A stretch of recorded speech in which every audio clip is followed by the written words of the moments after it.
प्यारे बच्चों, स्वागत है आपका मेरे चैनल हिंदी मैम पर। अभी आपने इससे पहले मेरी एक वीडियो में पाठ 3 पहली बूंद की व्याख्या जो है देखी है। अब हम आज इस पाठ के प्रश्न उत्तर करेंगे। तो वीडियो शुरू करने से पहले मैं आपको याद दिला दूं कि आपसे मेरा अनुरोध है कि इस चैनल को सब्सक्राइब करिए, लाइक ज़रूर करिए, अधिक से अधिक शेयर कीजिए और बेल आइकन को प्रेस करना ना भूलें ताकि आगे आने वाले वीडियोस आपको समय से मिलते रहें। चलिए शुरू करते हैं। पाठ 3 पहली बूंद, लेखक गोपाल कृष्ण कौल। तो पहला आपका प्रश्न है, आपकी पाठ्य पुस्तक में यदि आप देखेंगे उसमें हेडिंग दिया गया है मेरी समझ से, और पहला प्रश्न है कविता में नवजीवन की ले अंगड़ाई किसके लिए प्रयुक्त हुआ है? किसके लिए प्रयुक्त हुआ है नवजीवन की ले अंगड़ाई?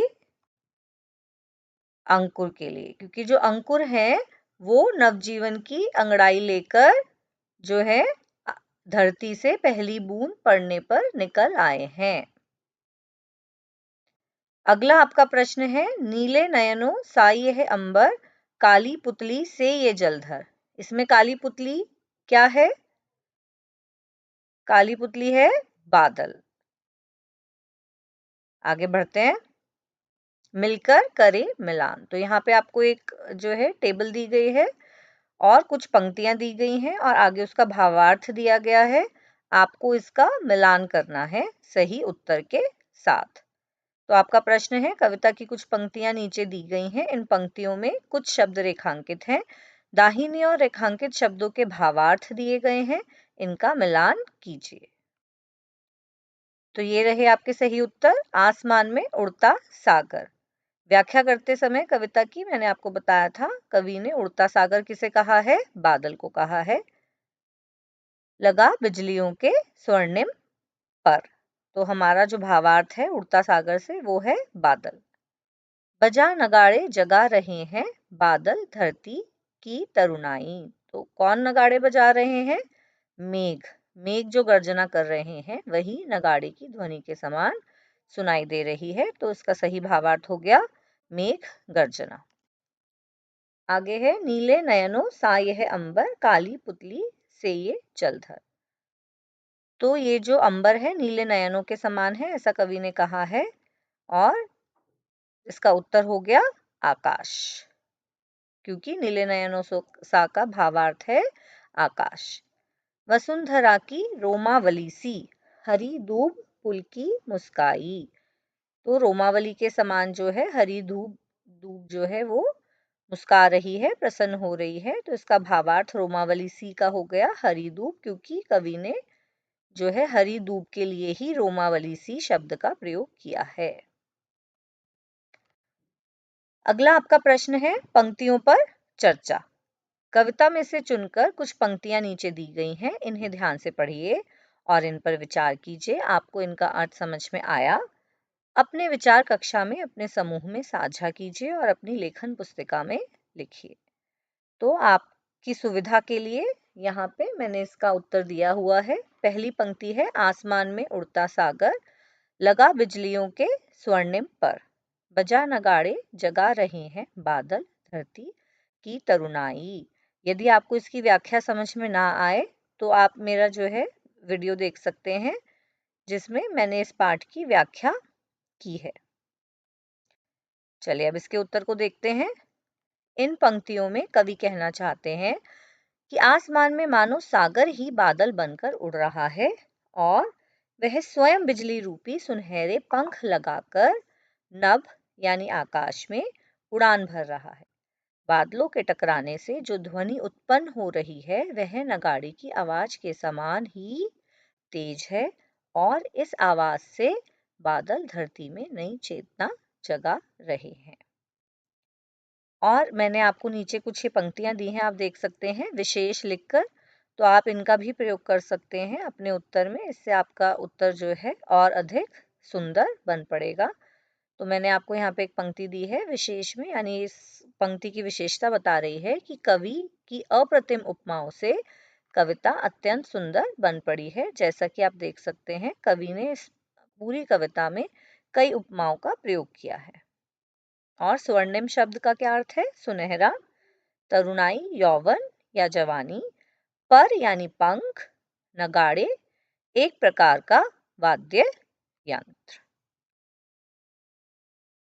अगली पंक्ति जो यहाँ पे दी गई है आपको वो है, नीले नयनों सा यह अंबर, काली पुतली से यह जलधर, करुणा विगलित अश्रु बहाकर, धरती कीचड़ प्यास बुझाई। तो पुनः मैं आपको याद दिला दूं कि यदि आपको इसका भावार्थ समझना है तो आप मेरा व्याख्या से जुड़ा हुआ वीडियो देख सकते हैं। चलिए अब इसका उत्तर देखते हैं। इन पंक्तियों में कवि कह रहे हैं, मानो यह अंबर नीले नयनों के समान है और इसमें छाए काले बादल आंख की पुतली के समान है। बादल धरती के दुख से द्रवित होकर वर्षा रूपी आंसू बहा रहे हैं और लंबे समय से प्यासी धरती की प्यास बुझा रहे हैं। और इसका जो है विशेष नीचे दिया है मैंने, कवि की अप्रतिम उपमाओं से कविता अत्यंत सुंदर बन पड़ी है, उपमा अलंकार की छटा देखते ही बनती है। और नीचे कुछ कठिन शब्दों के अर्थ दिए हैं, जलधर, बादल, विगलित, द्रवित या पिघलना, करुणा, दुख के प्रति संवेदना, अश्रु, आंसू। अगला आपका प्रश्न है सोच विचार के लिए। कविता को एक बार फिर से पढ़िए और निम्नलिखित के बारे में पता लगाकर अपनी लेखन पुस्तिका में लिखिए। तो कविता को आप पुनः पढ़ सकते हैं। अगर आपको कोई समस्या आए तो आप वीडियो रेफर कर सकते हैं। और अब आपसे यहाँ पे एक प्रश्न पूछा गया है। क्या प्रश्न है? बारिश की पहली बूंद से धरती का हर्ष कैसे प्रकट होता है? तो इसका उत्तर है, बारिश की पहली बूंद अमृत के समान धरती पर गिरकर उसमें नव जीवन का संचार करती है। बेजान और सूखी धरती की चिरकालिक प्यास बुझने पर उसमें अंकुर फूट पड़ता है। हरी घास रोमावली सी लहराने लगती है। धरती को मानो नया जीवन मिल गया हो और धरती खुशी से शस्य श्यामला बनने को उत्सुक हो उठती है। इस प्रकार धरती का हर्ष प्रकट हो रहा है। कविता में आकाश और बादलों को किसके समान बताया गया है? यह है आपका अगला प्रश्न। अब इसका उत्तर देखते हैं। कविता में आकाश को नीली आंखों के समान बताया गया है और बादलों को उन नीली आंखों की काली पुतली के समान बताया गया है। कवि ने बादलों को उड़ता सागर भी कहा है क्योंकि वे जल से भरे हुए हैं। तो ये आप देख सकते हैं, कवि ने बादलों को दो प्रकार से जो है उपमा दी है उनकी। एक बार उन्हें काली पुतली कहा है और एक बार उन्हें उड़ता सागर कहा है। अगला आपका प्रश्न है कविता की रचना। तो इससे पहले मैं आपको ये कहना चाहती हूँ कि अगर आपको कोई भी समस्या हो या आपको इस वीडियो से जुड़ी हुई कोई जो है बात पूछनी है या कुछ आपको प्रश्न समझ में नहीं आया है तो आप मुझे कमेंट सेक्शन में जरूर लिखिए। चलिए तो आगे पढ़ते हैं। आसमान में उड़ता सागर लगा बिजलियों के स्वर्णिम पर कविता की इस पंक्ति का सामान्य अर्थ देखें तो समुद्र का आकाश में उड़ना असंभव होता है, लेकिन जब हम इस पंक्ति का भावार्थ समझते हैं तो अर्थ इस प्रकार निकलता है, समुद्र का जल बिजलियों के सुनहरे पंख लगाकर आकाश में उड़ रहा है।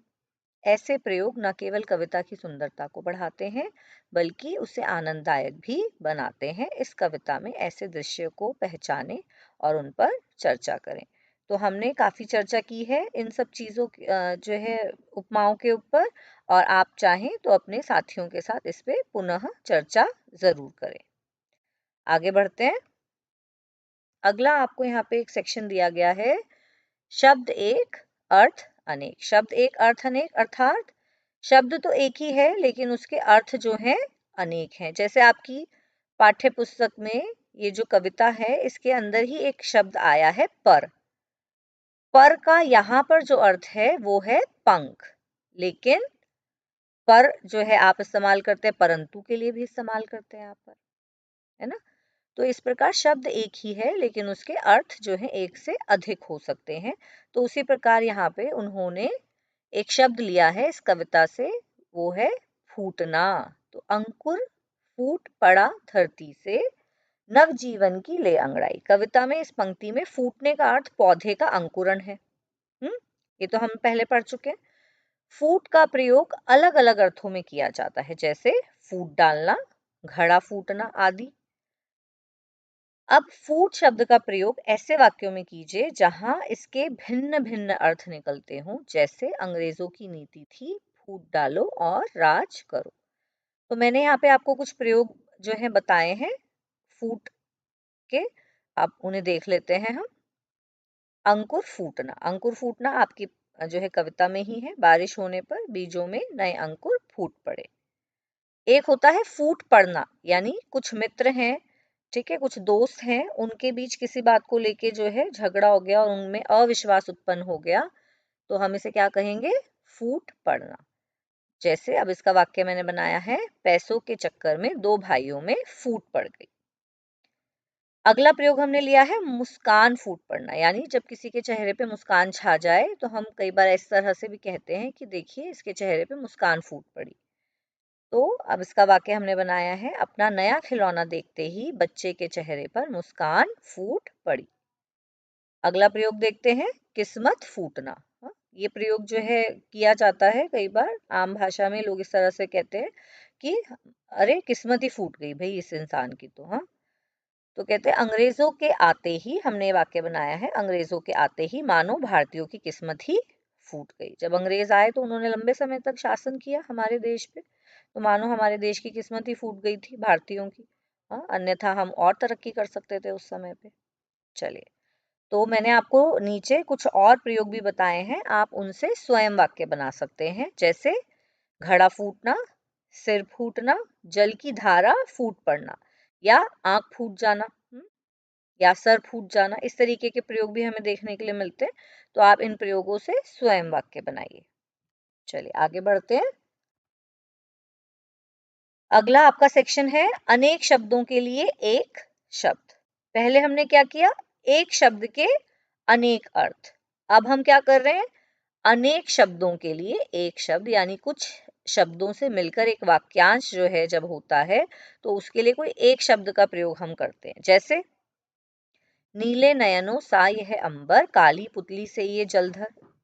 कविता की इस पंक्ति में जलधर शब्द आया है। जलधर शब्द का अर्थ हमने बताया था आपको, ठीक है। बादल, क्यों बादल कहा गया है जलधर, या बादल को जलधर क्यों कहा गया है, जलधर को बादल क्यों कहा गया है, क्यों, क्योंकि जो जलधर है उसका शाब्दिक अर्थ क्या है, जल को धारण करने वाला। तो बादल ही है जो जल को धारण करता है, या सागर है ना। और यही बात वो आगे समझा रहे हैं। तो कह रहे जलधर दो शब्दों से बना है, जल और धर। इस प्रकार जलधर का शाब्दिक अर्थ हुआ जल को धारण करने वाला। बादल और समुद्र दोनों ही जल को धारण करते हैं, इसलिए दोनों जलधर हैं। वाक्य के संदर्भ या प्रयोग से हम जान सकेंगे कि जलधर का अर्थ समुद्र के लिए हुआ है या बादल के लिए हुआ है। तो अब आपको क्या उन्होंने जो है कार्य दिया है कि शब्दकोश या इंटरनेट की सहायता से धर से मिलकर बने हुए कुछ शब्द और उनके अर्थ ढूंढकर लिखिए। तो शब्दकोश तो आपको जो है वो आपकी जो है विद्यालय की जो लाइब्रेरी होती है, पुस्तकालय होता है, उसमें जो है मिल जाएगा। तो आप वहां पर जाइए और जो है अपनी जो अध्यापिका हैं उनकी सहायता से शब्दकोश में, शब्दकोश को भी देखने का अभ्यास करिए कि आपको हिंदी शब्दकोश देखना आता है या नहीं आता है। उसको देखने का अभ्यास करिए और सीखने का प्रयास करिए कि आप शब्द ढूंढ के उनका अर्थ आप कैसे निकाल पा रहे हैं शब्दकोश से।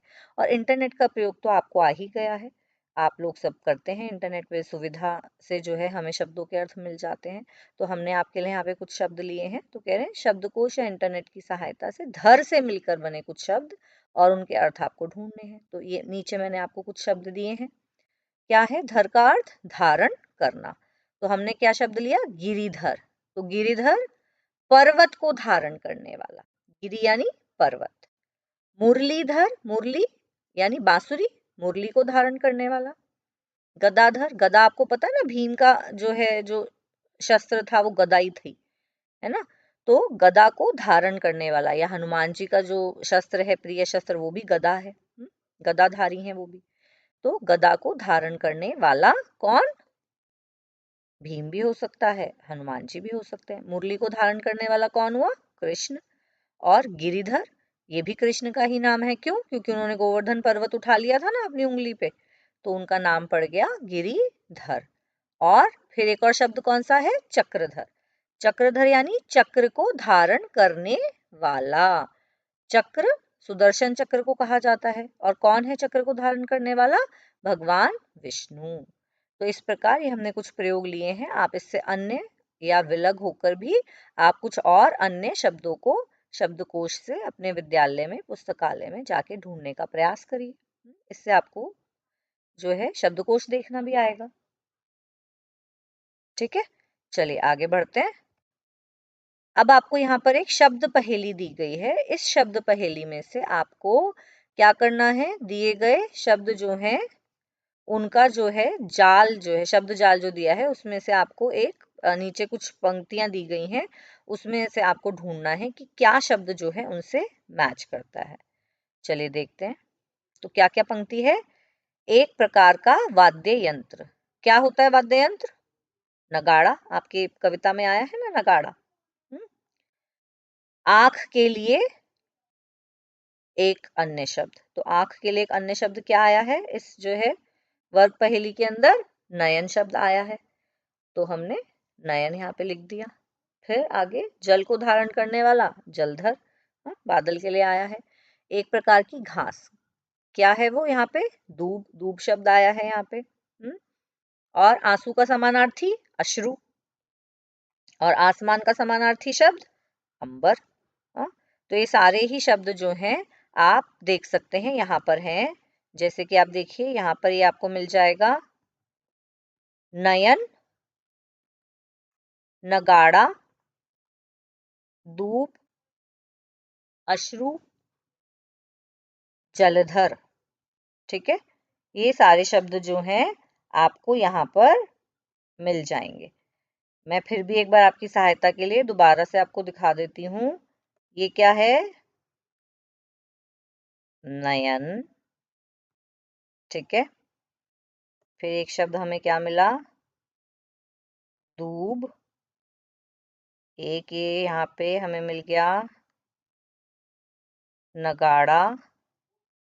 एक हमको यहाँ मिल रहा है जलधर।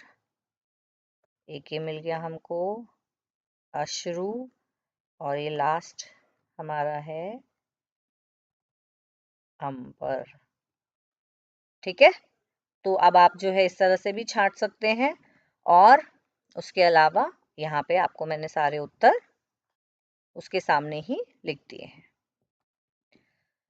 चलिए आगे बढ़ते हैं। अब आपको कुछ जो है रचनात्मक कार्य यहाँ पर दिया गया है, और इसलिए उसका हेडिंग दिया गया है पाठ से आगे। ठीक है, तो पाठ से आगे आपकी बात। बारिश को लेकर हर व्यक्ति का अनुभव भिन्न होता है। बिल्कुल भिन्न होता है। कभी अगर मान लीजिए कोई दुखी है तो उसको लग सकता है कि जो है ये जो बादल हैं ये भी मेरे साथ रो रहे हैं। जैसे कवि कह रहे हैं कि धरती की व्याकुलता को देखकर जो बादल थे वो करुणा विगलित होकर मानो अश्रु बहाने लगे। और अगर कोई बहुत अधिक प्रसन्न है तो ये भी कह सकता है कि वाह देखो बादल तो मेरे साथ ही नाच रहे हैं, है ना। तो हर व्यक्ति का अनुभव भिन्न हो सकता है। बारिश आने पर आपको कैसा लगता है ये आपको बताना है। ठीक है, तो इसको जो है हमने यहाँ पे कुछ पंक्तियों में लिखा है। इस अनुभव को आप जो है इसको अपने अनुसार जो है ढाल भी सकते हैं, और एज इट इज इसको यहाँ से परीक्षा के लिए लिख भी सकते हैं। तो बारिश आने पर प्रकृति मुस्काने लगती है। एक नई ताजगी का एहसास मन को सुकून देता है। मिट्टी की सौंधी खुशबू वातावरण को महका देती है। ऐसे में प्रकृति के समीप होने का एहसास ही मन में ऊर्जा भर देता है। तो ये क्या अनुभव है? ये हमारा अनुभव है। आप इसको अपने हिसाब से जो है अन्य पंक्तियां जोड़कर या अपनी भावनाओं को जोड़कर बदल कर भी लिख सकते हैं। ठीक है, तो आगे क्या कह रहे हैं? छत पर भरे पानी में नाव चलाना, खेल कूद करना मुझे अत्यधिक लुभाता है। बारिश में नहाना मुझे अत्यंत पसंद है। यह आनंद मुझे हृदय तक खुशी में सरोबार कर देता है। तो अक्सर बच्चों को तो बारिश में नहाना बड़ा मजा आता है, उनको बड़ा पसंद होता है। और वो छोटी छोटी नाव बना के भी जो है वो जहाँ पे भी पानी भर जाता है उसमें अपनी नाव चलाते रहते हैं, है ना। तो ये जो आनंद है ये हृदय तक जो है बच्चों को प्रसन्नता दे देता है। तो उसी अनुभव को हमने यहाँ लिख दिया है। ठीक है, चलिए आगे बढ़ते हैं। आपको कौन सी ऋतु सबसे अधिक प्रिय है और क्यों, बताइए। तो आप चाहे तो वर्षा ऋतु लिख सकते हैं, आप ग्रीष्म ऋतु लिख सकते हैं, आप वसंत ऋतु लिख सकते हैं। आपको जो ऋतु अच्छी लगे, जो मौसम, ऋतु यानी मौसम, तो जो मौसम आपको अच्छा लगे आप उसके बारे में लिख सकते हैं। हमने यहाँ पे सर्दी के बारे में लिखा है। देखिए पाठ में तो वर्षा ऋतु की ही बात हो रही है, तो हम इससे कुछ अलग हटके लिख रहे हैं यहाँ पे। तो हमने सर्दी के मौसम के बारे में लिखा है। क्या लिख रहे हैं? मुझे सर्दी का मौसम अति प्रिय है। इस मौसम में धूप का आनंद ले सकते हैं। खाने की वस्तुओं का मजा भी इस मौसम में अधिक है। होता है ना सर्दी में खाने की वस्तुओं का मजा। गज्जक आ जाती है, रेवड़ी आ जाती है, तरह तरह के फल आ जाते हैं, सब्जियां आ जाती हैं, हाँ, गाजर, मूली, हाँ, ये सब खाने का आनंद तो जो है सर्दियों में ही है। संतरे, पसीने की बेहाली से इस मौसम में मुक्ति मिल जाती है। और मूंगफली, संतरा, गन्ना, हाँ, ताजी गाजर, मटर, ये सब सब्जियां खाने का आनंद भी मिलता है। और गरम गरम सूप भी पी सकते हैं। लोहड़ी, मकर संक्रांति, क्रिसमस जैसे त्योहार भी इस मौसम को उत्सव जैसा आनंद देते हैं और इसीलिए मुझे यह मौसम अत्यंत प्रिय है। चलिए तो अब आगे बढ़ते हैं। अब आपको एक और यहाँ पे रचनात्मक कार्य दिया गया है कि अलग अलग मौसम में हमें कुछ समाचार भी सुनने के लिए मिलते हैं। ऐसा हो गया, ये हुआ, वो हुआ, है ना। सर्दी के मौसम में अत्यधिक ठंड से कई बार जो है हमें कुछ ऐसी खबर मिल जाती है कि कुछ लोग जो है वो सड़क पे जो है ठंड से मर गए। हाँ, हमें दुखद समाचार ऐसे मिलते हैं। वर्षा की वजह से कई बार जो है बहुत बुरे हालात हो जाते हैं, जगह जगह पानी भर जाता है, कुछ दुर्घटनाएं हो जाती हैं, वाहन जो है वो जो है फंस जाते हैं, यातायात ठप हो जाता है। ठीक है, अत्यधिक गर्मी से, लू से भी जो है लोगों की मृत्यु हो जाती है। हाँ, तो कई बार ऐसी जो है बड़ी दुर्घटनाएं और जो है बड़ी अप्रिय घटनाएं हमें सुनने के लिए समाचार माध्यमों से मिलती हैं। तो उसी से जो है जुड़ा हुआ एक कार्य उन्होंने आपको दिया है यहाँ पे कि प्रत्येक मौसम समाचार के विभिन्न माध्यमों के प्रमुख समाचारों में रहता है। अब चाहे इलेक्ट्रॉनिक मीडिया हो या प्रिंट मीडिया हो या सोशल मीडिया हो, हाँ, सब जगह हमें इस तरह की खबरें मिल जाती हैं। संवाददाता यानी जो रिपोर्टर होते हैं, कभी बाढ़ तो कभी सूखे या कभी भीषण ठंड के समाचार देते दिखाई देते हैं। आप भी बन सकते हैं संवाददाता या लिख सकते हैं समाचार। तो यदि आप संवाददाता होते, आप रिपोर्टर होते, तो आप जो है उस न्यूज़ को, समाचार को कैसे लिखते, ये कार्य आपको दिया गया है। ठीक है, तो उन्होंने यहाँ पे दिया है कि अत्यधिक गर्मी, सर्दी या बारिश में आपने जो स्थिति भी देखी है, जितना सुना है, जितना आपको पता है, ठीक है, जो है आपने सोशल मीडिया के माध्यम से जो भी कुछ आपने सुना है, कहीं पढ़ा है, उसका आंखों या आपने खुद देखा है, तो आंखों देखा हाल जो है अपनी कक्षा में प्रस्तुत कीजिए। तो एक रचनात्मक कार्य दिया गया है और आपकी सरलता के लिए हमने इसको यहाँ पे लिखा है। आप इससे सीख सकते हैं कि हमें कैसे इसको लिखना चाहिए। आप स्वयं भी लिख सकते हैं और इस जो है उत्तर से सहायता भी ले सकते हैं। तो हमने इसको एक हेडिंग दिया है। हाँ, समाचार के ऊपर एक हेडिंग होती है ना बड़ी सी, तो वही हमने हेडिंग यहाँ पे ले ली है कि बरसात से त्रस्त लोगों का जीवन अस्त व्यस्त। तो थोड़ी राइमिंग हमने यहाँ पे थोड़ी तुकबंदी करने का प्रयास किया है। क्या है वो? बरसात से त्रस्त लोगों का जीवन अस्त व्यस्त। बरसात से जो त्रस्त हो जाते हैं, त्रस्त यानी दुखी हो जाते हैं, बड़े परेशान हो जाते हैं, और लोगों का जीवन क्या हो जाता है? अस्त व्यस्त हो जाता है, यानी इधर उधर हो जाता है, सारा हिल जाता है। तो अब हमने क्या समाचार लिखा है, चलिए आइए पढ़ते हैं। लगातार होने वाली बरसात से लोगों का जीवन अस्त व्यस्त हो गया है। जगह जगह पानी भर गया है। इस कारण यातायात प्रभावित है तथा सड़कों पर लंबे जाम और दुर्घटनाएं सामने आ रही हैं। सड़कों का हाल अत्यधिक बुरा है, नालियों का कूड़ा बाहर तैर रहा है, सीवर के ढक्कन खुले होने के कारण एक दो मृत्यु की घटनाएं भी सामने आई है। सरकार ने इस स्थिति को देखते हुए विद्यालयों में अवकाश घोषित कर दिया है। तो आपने देखा होगा अभी कभी जो है पोल्यूशन की वजह से छुट्टियां हो जाती हैं अत्यधिक प्रदूषण के कारण, कभी जो है अत्यधिक बरसात से बाढ़ आ जाती है तो विद्यालयों में छुट्टियां करनी पड़ती हैं, अत्यधिक सर्दी पड़ती है तो सर्दियों की छुट्टियां दी जाती हैं, है ना। तो इस तरह से सरकार भी जो है मौसम के हिसाब से जो है निर्णय लेने के लिए विवश होती है। तो यहाँ पे भी हमने इस बात को लिखा है कि सरकार जो है ने जो है इस स्थिति को देखते हुए विद्यालयों में अवकाश घोषित कर दिया है। लोग अपने कार्यालय भी नहीं पहुंच पा रहे हैं, लोग ऑफिस नहीं पहुंच पाते हैं, उन्हें समय लगता है क्योंकि यातायात ठप हो जाता है, उन्हें वाहन नहीं मिलते हैं जाने के लिए, सार्वजनिक वाहन भी समस्या होती है उन्हें लेने के लिए। ठीक है। कुछ कार्यालयों में लेकिन घर से काम करने की सुविधा प्रदान की जाने लगी है, कोरोना के बाद से तो ये प्रचलन बढ़ गया है। बरसात जहाँ प्रकृति व बच्चों को प्रसन्न कर देती है, वहीं खराब व्यवस्था लोगों के जीवन को अस्त व्यस्त कर देती है। तो हमने बताया कि किस प्रकार जो मौसम है बरसात का, वो कई बार लोगों को अत्यधिक प्रभावित करता है।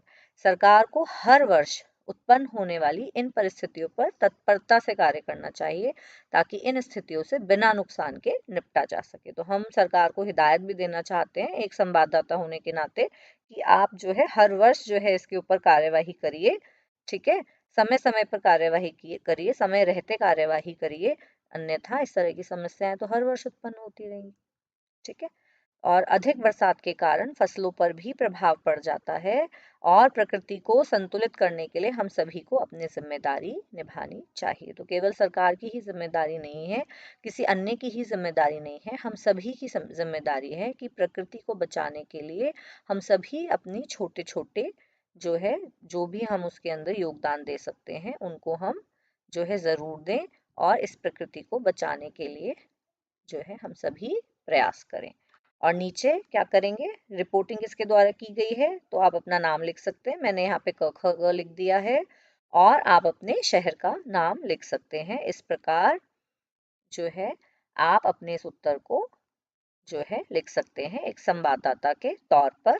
ये हमने एक समाचार लिखा है। ठीक है। तो मैं आशा करती हूँ कि ये आपको अच्छा लगा होगा और अगर आपको अच्छा लगा है तो इसको ज़रूर सब्सक्राइब करें मेरे चैनल को और जो है ज़रूर इसको शेयर करें सभी के साथ, अपने मित्रों के साथ। ठीक है। चलिए आगे बढ़ते हैं। अब आपको आपकी पाठ्य पुस्तक में एक चित्र दिया गया है।